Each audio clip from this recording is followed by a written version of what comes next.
semua berasal dari Allah Jalla wa'ala. Jangan melihat apa yang diperbuat terhadap kita, tapi lihat siapa yang mentakdirkan episode ini.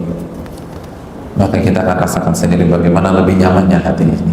Bismillahirrahmanirrahim. Kata Imam Ahmad, saya akan bacakan kata demi kata, tapi intinya saja. Yang pertama, resep yang pertama, an yashhada anna Allah khaliqu af'alil ibad.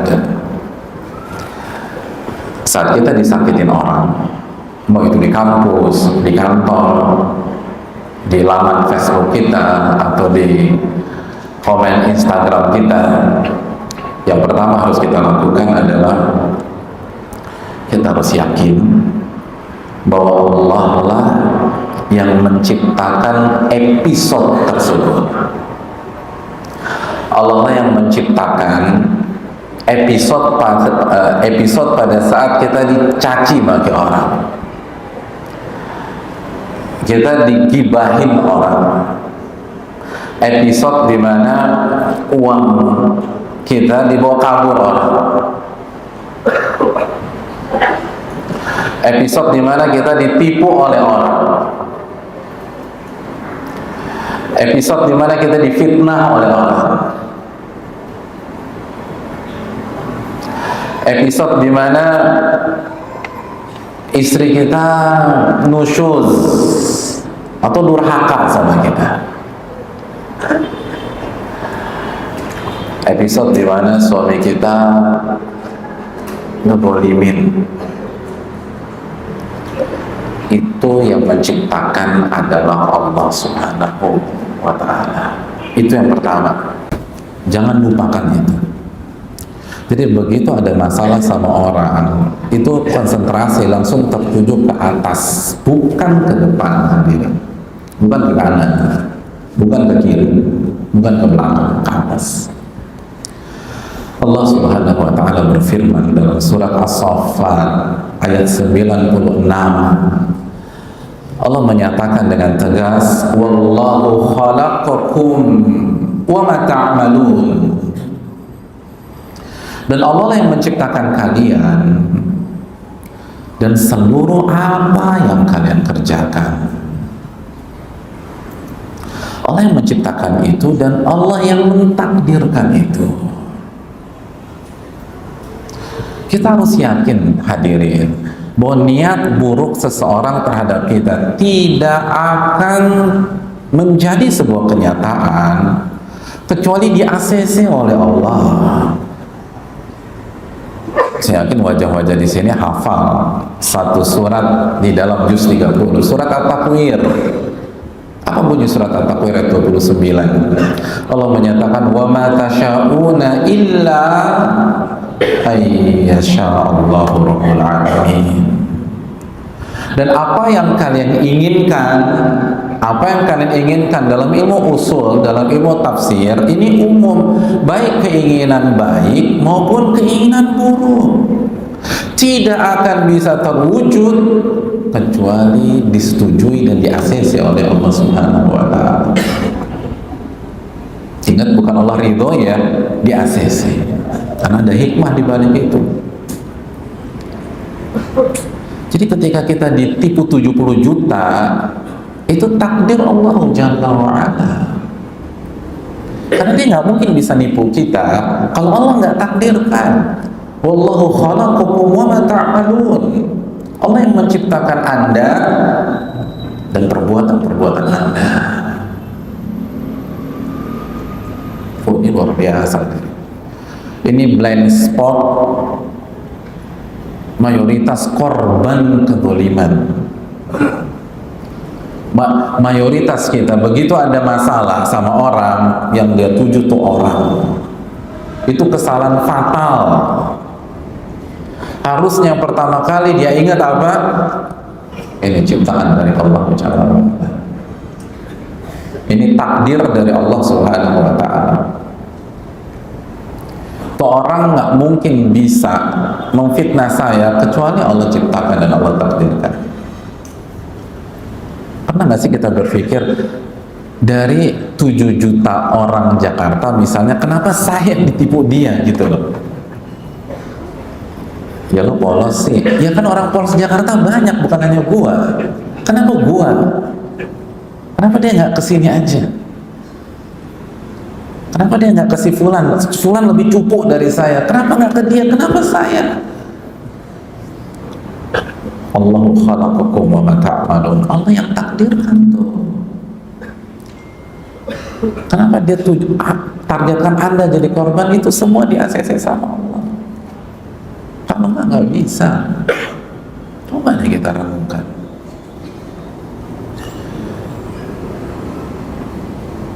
Hadirin yang dirahmati oleh Allah. Ini obat yang luar biasa. Ibnu Aun, seorang ulama besar, ulama di zamannya Abdullah bin Mubarak, itu pernah wanti-wanti kita tentang resep ini. Kata beliau, "Dzikrun nasi da' wa dzikrullahi dawa." Mengingat manusia itu penyakit, dan mengingat Allah itu obatnya. Obat dari segala kedoliman, kesusahan, itu ingat sama Allah Subhanahu wa ta'ala. Yang jadi masalah, kita ingat sama manusia. Ingat sama manusia. Saya ingin tanya sama ibu sekalian, istri mana yang tenang ketika suaminya selingkuh kalau setiap hari yang dia ingat wajah tuh pelakor? Ada nggak? Alhamdulillah Pak Ustadz, saya mulai tenang. Kenapa Bu? 3 kali sehari saya natap wajah tuh pelakor, kayaknya tenang banget hidup saya. Semakin ingat semakin gila tuh orang ini.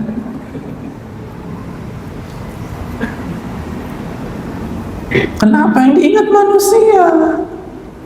Ya stres. Kita ditipu 250 juta. Selama kita ingat muka tuh penipu, nggak akan bisa bahagia kita. Stres. Ini kesalahan, sesimpel itu. Dan penyakit ini sudah diungkap oleh para ulama kita dulu. Dzikrun nasida, kata mereka. Ingat manusia itu penyakit. Penyakit. Obatnya apa? Ingat Allah. Obatnya. Sebab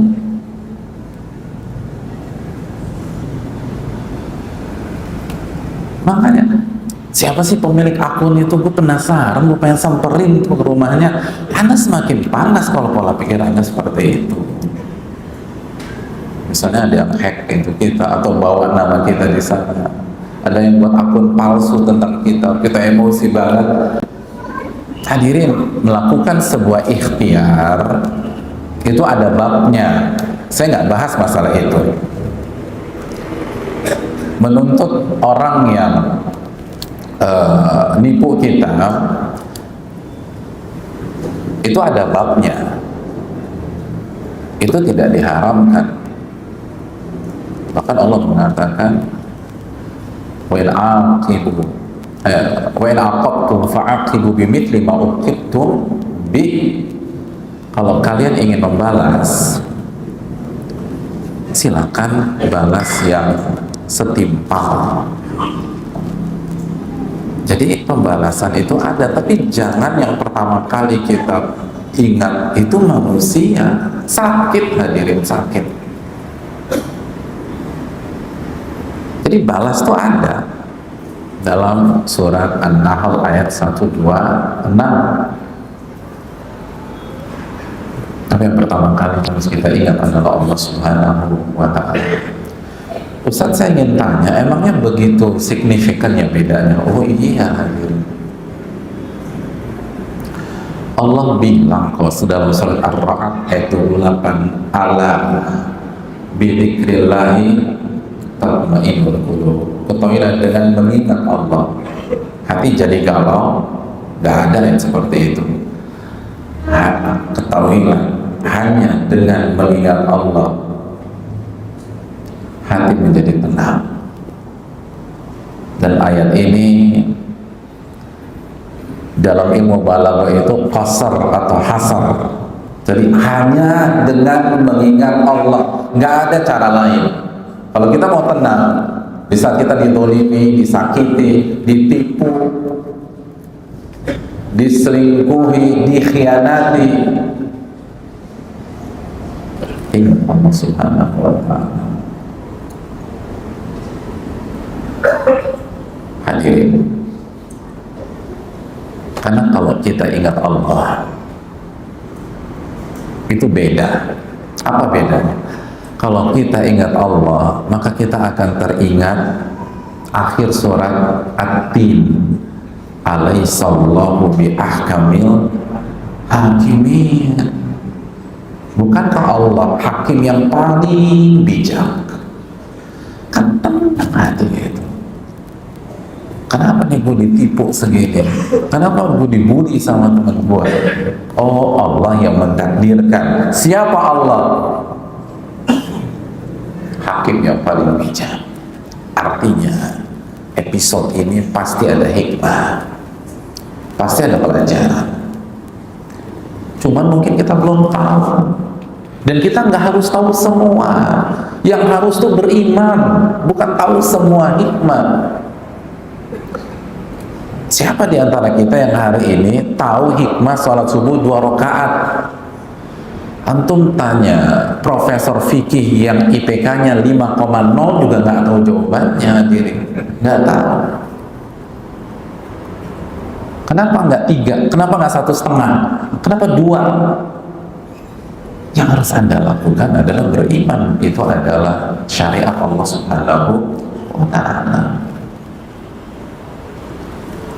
Yang harus kita lakukan adalah beriman bahwa masalah ini pada saat kita duduk di kursi pesakitan, saat kita disingkirkan, pada saat kita dijadikan kambing hitam, pada saat ada perselingkuhan di dalam rumah tangga kita, yang mentakdirkan adalah zat yang paling bijak. Dan bukan hanya paling bijak, hadirin, yang paling sayang sama kita, yang paling pengasih kepada kita. Dialah Ar-Rahman Ar-Rahim. Oh, tenang banget.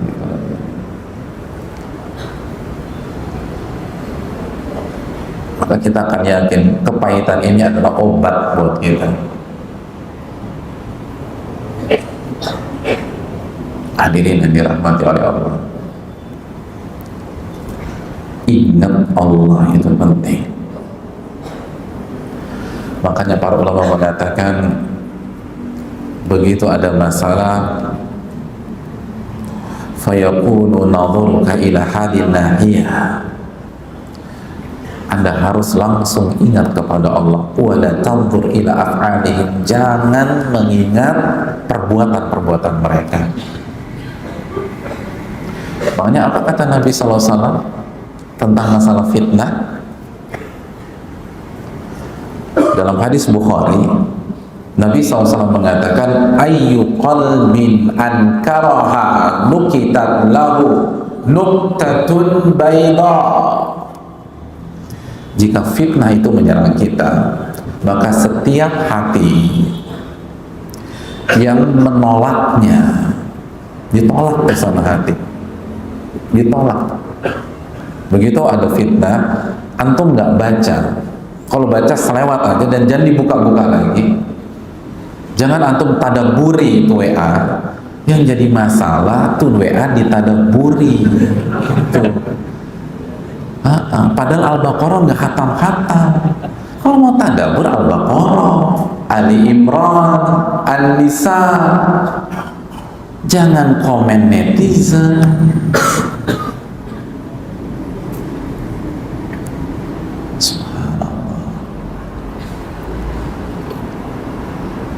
Tadabbur itu ayat-ayat Quran. Makanya Nabi katakan, kita balik lagi, setiap hati yang menolak fitnah tersebut, nukitat lahu nuktatut bayda, Allah akan bubuhkan titik putih di dalam hati tersebut. Sebaliknya kata Nabi, setiap hati yang menerima ahlan wa sahlan kepada fitnah, nukitat lahu nuktatun sauda, Allah akan bubuhkan titik hitam. Ini yang jadi masalah hati kita. Kita buka untuk fitnah, untuk cacian, untuk makian, untuk bulian terhadap kita. Kita buka untuk mengingat fitnahan-fitnahan orang, jahatnya pasangan kita, penipuan yang dia lakukan, ya kotor. Nabi udah bilang, itu tolak, jangan masukin ke hati. Hati kita isinya zikrullah. Tenang tuh, tenang. Ingat sama Allah. Kalau ingat sama Allah tuh, aduh, hadirin yang dirahmati oleh Allah Subhanahu wa Ta'ala, nyaman, nyaman. Gak ada kepenatan, gak ada kesulitan, gak ada kegalauan. Masih ingat dalam hadis Bukhari ketika Umar bin Khattab radhiyallahu ta'ala anhu diserang depan mukanya dengan kata-kata tajam oleh seseorang, dibilang gak adil, dibilang zalim. Umar dibilang gitu, hadirin ya. Itu kan bangunin singa tidur. Umar, wong dulu waktu jahiliyah belum memeluk Islam itu ngegebukin orang sembarangan dan nggak mikir laki-laki perempuan, dia muslim atau muslimah digebukin sama Umar. Makanya waktu Umar ketemu salah seorang sahabiat yang mau hijrah lalu berpapasan dengan Umar, lalu Umar nggak ngebukin dia, tuh wanita nggak digebukin sama Umar. Itu kan wanita itu pulang ke rumah ketemu lakinya terharu biru. Atau bayangin gak sih, ketemu orang gak dikasih duit, gak ditraktir, gak dikasih job, cuman gak digebukin, itu orang bisa terharu. Saking parahnya tuh. Jadi saking parahnya, dia gak gebukin kita aja kita terharu. Itu Umar. Lalu bilang sama suaminya, kayaknya Umar masih punya hati, masih punya nurani, semoga ya dia masuk Islam ya. Marah suaminya. Apa kata suaminya? Sebuah kalimat yang sangat terkenal dalam buku sirah, lan yuslima Umar hatta yuslima himarul Khattab. Umar gak akan masuk Islam sampai keledainya dulu masuk Islam. Berat. Jadi nggak terima tuh suaminya, karena saking sakit hatinya sama Umar.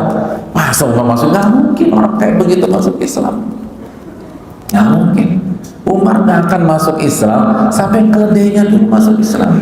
Artinya Umar nggak akan mengucapkan la ilaha illallah sampai keledainya Umar mengucapkan la ilaha illallah. Mungkin kan? Ya nggak mungkin.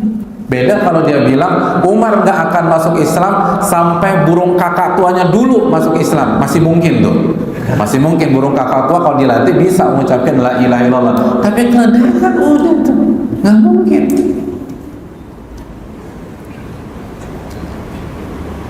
Nah, sosok begini diserang depan mukanya, dibilang nggak adil. Itu kata Umar, saya ingin sikat dia. Begitu mau dieksekusi sama Umar, ada yang membacakan surat Al-A'raf ayat 199, khudil afwa wa'mur bil urfi wa'arid anil jahilin. Maafkanlah dia dan tetap berbuat baik, dan biarkan orang-orang bodoh. Dia termasuk orang bodoh. Udah lupain, itu diam tuh Umar, lupa udah. Ya udah, wa'arid anil jahilin. Kan kata Allah, berpalinglah dari orang bodoh. Iya, dia bodoh, ngapain bodoh sih? Ingat sama Allah. Ingat sama Allah. Ingat sama Allah tuh luar biasa lah hadirin. Hadirin yang dirahmati oleh Allah Subhanahu wa Ta'ala. Makanya kalau kita ingin mengontrol diri kita, yang pertama kali harus kita ingat Allah. Pasti ada hikmah. Ini pasti karena rasa sayang. Kita ingat sabda Nabi, Innallaha idza ibtala qauman, Innallaha idza ahabba qauman ibtalahum. Allah tuh kalau sayang sama sebuah kaum, Allah akan uji dia. Itu ingat, oh ya, ini ujian dari Allah. Semoga penipuan yang saya alami ini indikator Allah sayang sama saya. Semoga penipuan yang saya derita ini sehingga saya gagal umrah, ini kan lagi final gitu. Itu tanda Allah sayang sama saya. Karena Nabi mengatakan, ibtalahu. Itu tuh hadirin. Enak, lembab, nyaman. Jadi ingat sama Allah, jangan ingat sama makhluk. Ingat sama Allah yang bikin terang. Langsung ke atas.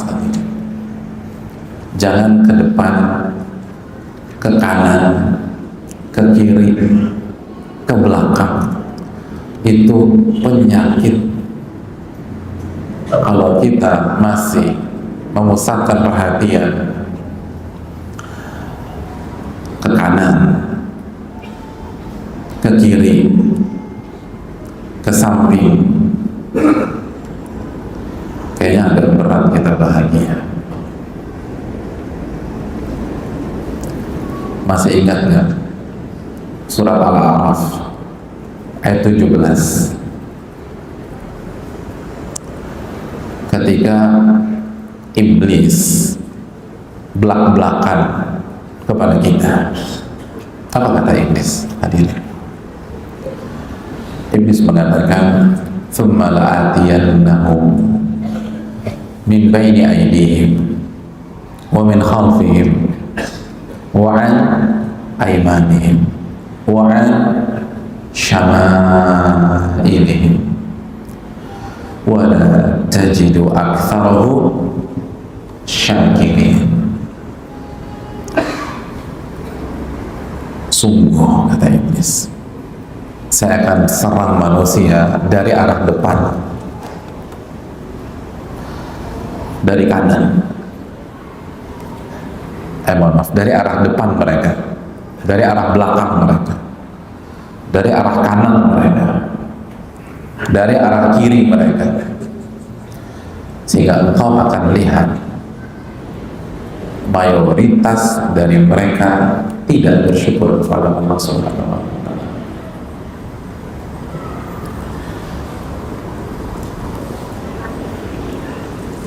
Iblis datang dari arah mana ini? Depan, terus belakang, kanan dan kiri. Apa penjelasan Abdullah bin Abbas tentang ayat ini? Abdullah bin Abbas menjelaskan, arah yang tidak disebut iblis itu dari atas ke bawah. Kenapa? Karena iblis tahu di atas ada Allah Subhanahu wa Ta'ala. Maka dia nggak berani masuk dari atas. Di atas ada Allah. Itu penjelasan Abdullah bin Abbas. Jadi tempat atau arah atau ranah yang paling steril dalam kehidupan kita itu atas. Adapun ke depan nggak steril. Ada banyak gangguan iblis. Kanan nggak steril, belakang nggak steril, kiri nggak steril. Tapi lucunya manusia, begitu ada masalah, lupa ke atas, sibuk ke depan, ke kanan, ke kiri. ke belakang, dan tidak langsung mengangkat tangan lalu mengemis di hadapan Rabbul Alamin, ya Rabbi ya Rabbi. Padahal iblisnya sendiri bilang, saya akan serang dia dari depan, dari kanan, dari kiri, dari belakang. Kok masih ke depan aja, ke atas tuh.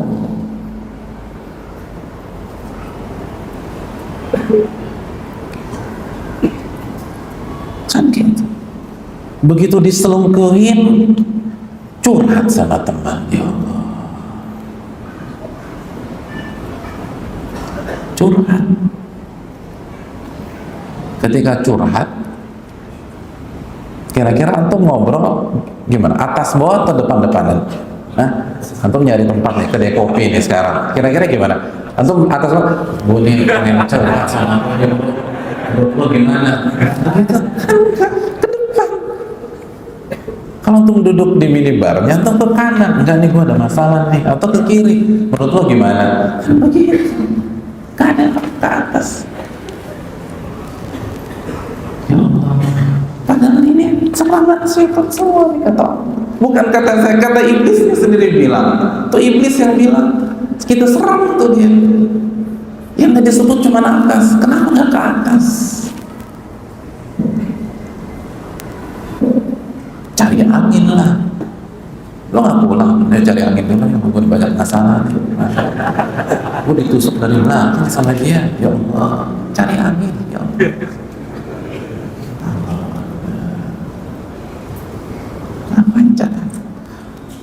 Makanya Nabi nggak pernah cari angin sama Abu Bakar, nggak pernah. Nggak pernah. Bu, kita cari angin loh bu. Ya Allah, ngurusin lahapnya dulu, pening gua nih, pening. Nggak ada. Kenapa? Sholat tuh rakaat. Idza hadzabal amru shalla rakaatain. Itu para nabi, kata Rasul kita SAW. Begitu ada masalah, dizolimi, sholat 2 rakaat, minta ke atas. Karena semua mereka yakin, saya kira dengan konsep ini nih hadirin. Ini semua masalah takdir dari yang di atas. Adapun yang di depan, di kanan, di kiri nggak bisa apa-apa. Paling mantranya sabar bro ya, sabar ya, sabar. Tapi dia nggak ngerti gimana cara bersabar, kan gitu. Itu masih bagus. Kadang-kadang dia curhat juga sama kita, lebih lama lagi, setengah jam. Kita curhat 1,5 jam, dia 2 jam, kan rugi setengah jam kita. Gitu, ya Allah. Masya Allah. Ada karena itu hadirin yang dirahmati oleh Allah SWT, ini yang kadang-kadang kita perlu renungkan.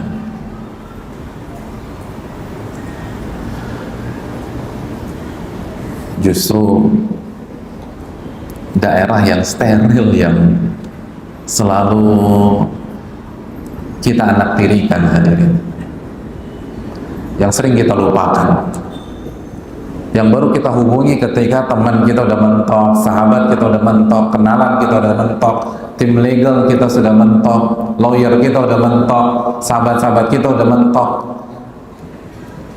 mertua udah nggak bisa nasihatin lagi, baru nangis tuh ya teman. Kenapa nggak nomor 1 kalau Allah Jalla wa ala?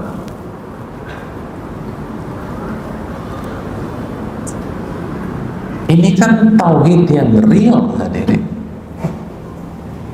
Tuh hati harus diisi dengan zikrullah. Makanya kan orang-orang yang senantiasa mengingat Allah, alladzina yadhkurunallaha qiyaman wa qu'udan wa 'ala junubihim. Orang-orang yang senantiasa mengingat Allah ketika dia berdiri, ketika dia sedang duduk, dan ketika dia sedang berbaring. Itu kalau ada masalah, kalimat yang meluncur dari lisannya apa? Nyerang, lawan balik, ngegas, Rabbana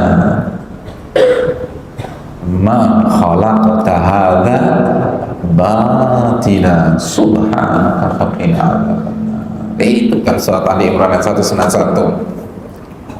Orang-orang yang senantiasa mengingat Allah itu kalau ada masalah, diserang orang, dibully orang, difitnah orang, ditusuk dari belakang, dimakan oleh teman sendiri, dijadikan kambing hitam, ditargetkan, mereka hanya mengatakan, wahai Rabb kami, engkau gak mungkin menciptakan episode ini tanpa ada alasan, pasti ada hikmah, pasti ada faedah, pasti ada pelajaran, pasti ini yang terbaik buat saya. Nggak ada curhat 2 jam tuh, nggak ada. Kalimatnya hanya Rabbana ma khalaqta hadza batila. Kenapa? Tenang, dia ingat Allah. Maka coba deh ingat Allah, ini ada hikmah pasti. Allah maha baik, nggak mungkin Allah takdirkan untuk menghancurkan kita. Rabbana ma khalaqta hadza batila. Allah Al-Muhsin yang maha baik, Allah Ar-Rahman, Allah Ar-Rahim, Allah Al-Hakim,